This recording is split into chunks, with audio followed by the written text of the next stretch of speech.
Good morning, children. In your previous class, you studied about the electric motor and the electromagnetic induction. You just recall it, children. Electric motor, it is a rotating device that converts the electrical energy to mechanical energy. Electric motor is a rotating device that converts electrical energy to mechanical energy.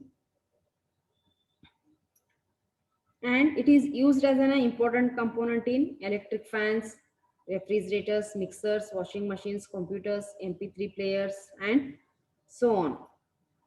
And we also saw how the electric motor works. And we were studying about the electromagnetic induction. We studied one activity, children, in our previous class. You just recall it. In that, we used a coil of wire AB having a large number of turns, and we used a bar magnet also. See, children, we saw that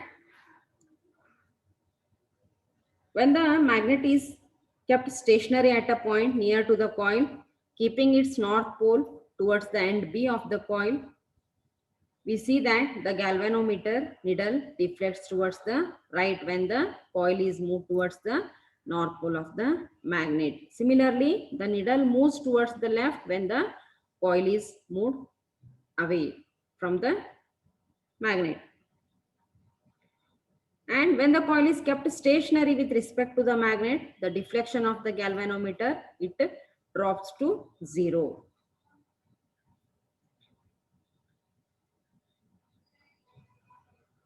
And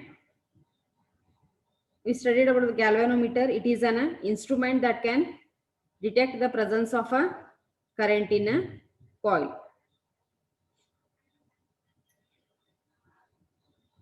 Now today, children, we will continue to study about the electromagnetic induction.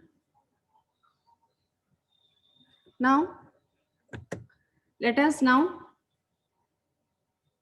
perform a variation of activity 13.8, which we learnt in our previous class, in which the moving magnet, it is replaced by a current carrying coil, and the current in the coil, it can be varied, means the current in the coil can be changed here.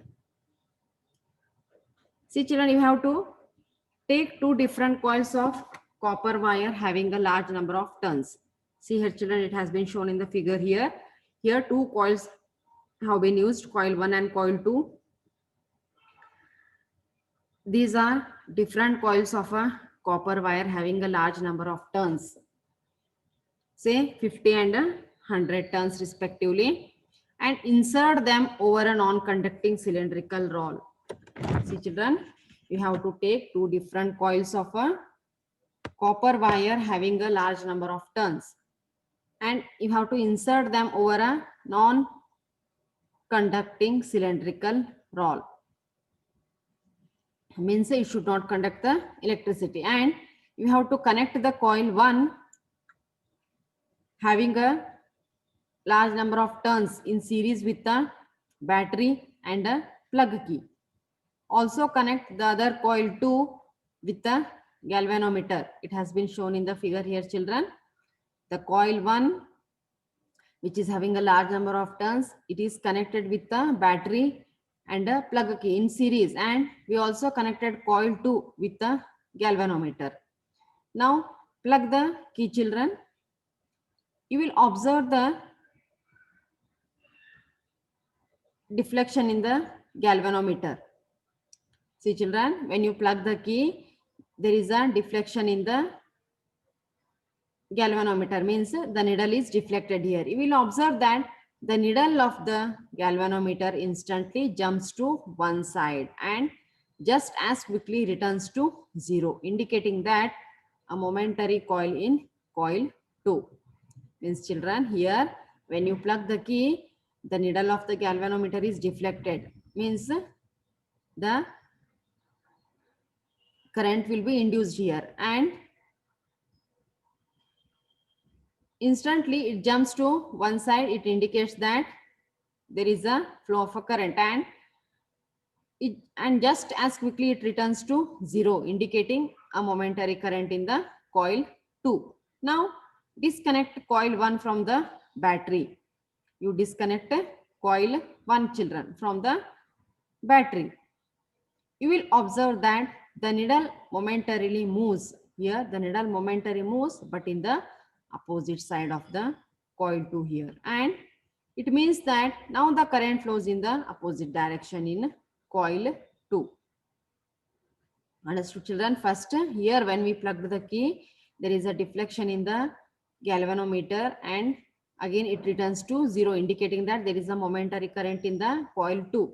Now again when we disconnected here coil 1 from the battery, you will observe the needle momentary moves in the opposite direction. Means here the flow of current will be in the opposite direction in coil 2. Means this figure indicates that the current is induced in coil 2 when the current in coil 1 it is changed.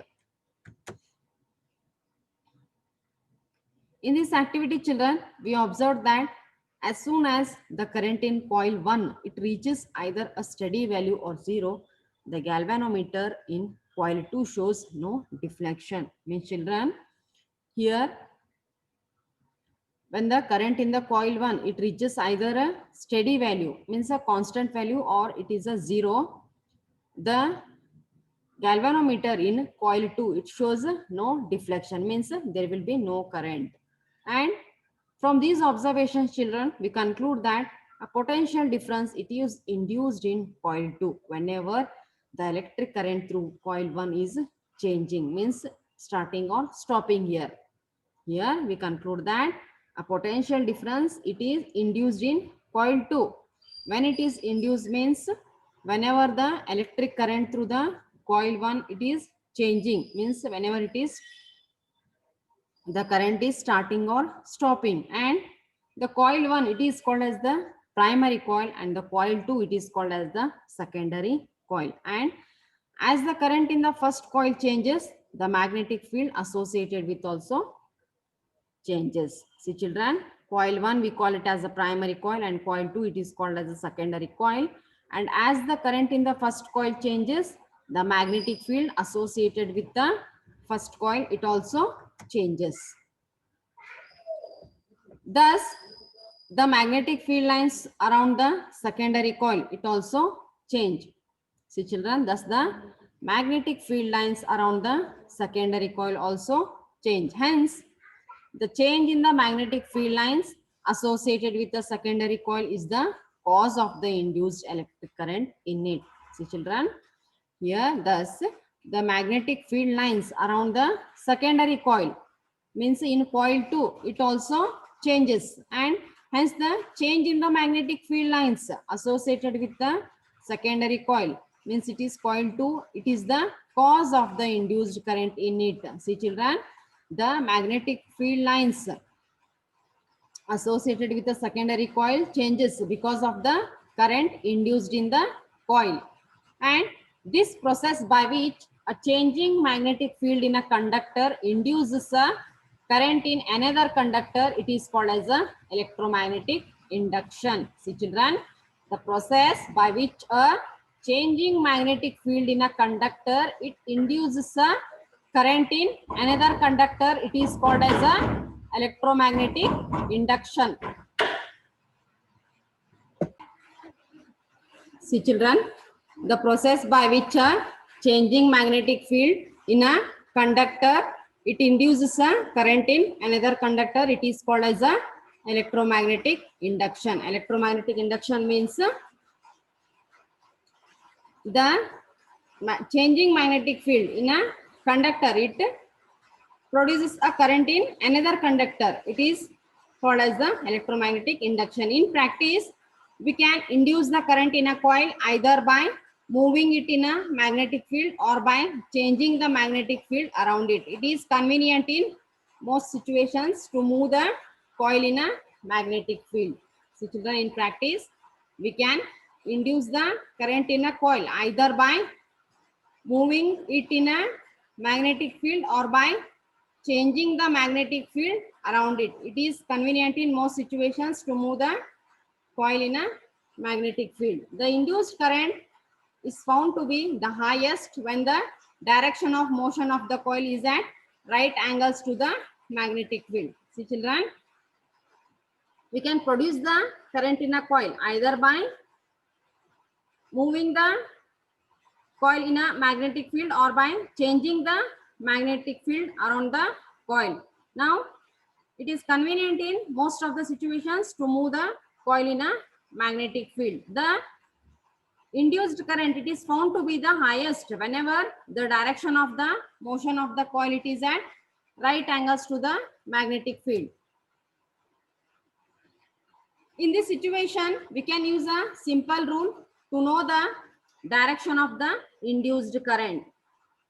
See children, we will use a simple rule here to know the direction of the induced current. That is Fleming's right hand rule. You have already studied about the Fleming's left hand rule.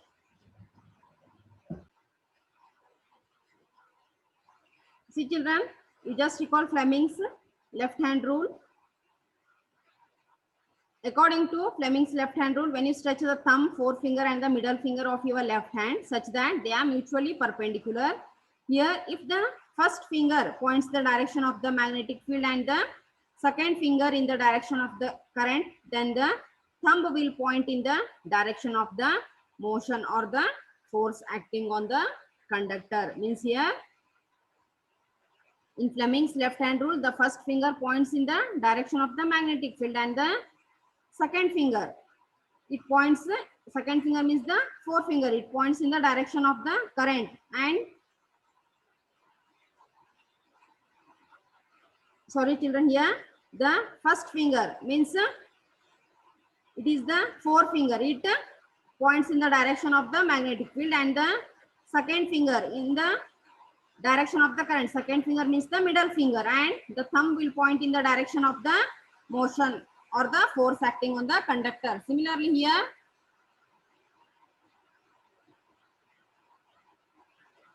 the right hand rule. See children, here you have to stretch the thumb, forefinger and the middle finger of a right hand so that they are perpendicular to each other as shown in the figure here. See children, it has been shown in the figure here. It has been shown in the figure here. The thumb, forefinger and the middle finger of the right hand, they are perpendicular to each other. Here, if the forefinger indicates the direction of the magnetic field and the thumb shows the direction of the motion of the conductor, then the middle finger, it will show the direction of the induced current. Understood children? This is the Fleming's right hand rule. Here you have to stretch the thumb, forefinger and the middle finger such that they are mutually perpendicular to each other. Here the forefinger points the direction of the magnetic field and the thumb shows the direction of the motion of the conductor, and the middle finger shows the direction of the induced current. This is called as the Fleming's right hand rule. Understood children? Till now we studied about the electromagnetic induction. Here some questions have been given. You answer these all. If you have any doubt, you can ask me. Next concepts we will continue in our next class. Thank you.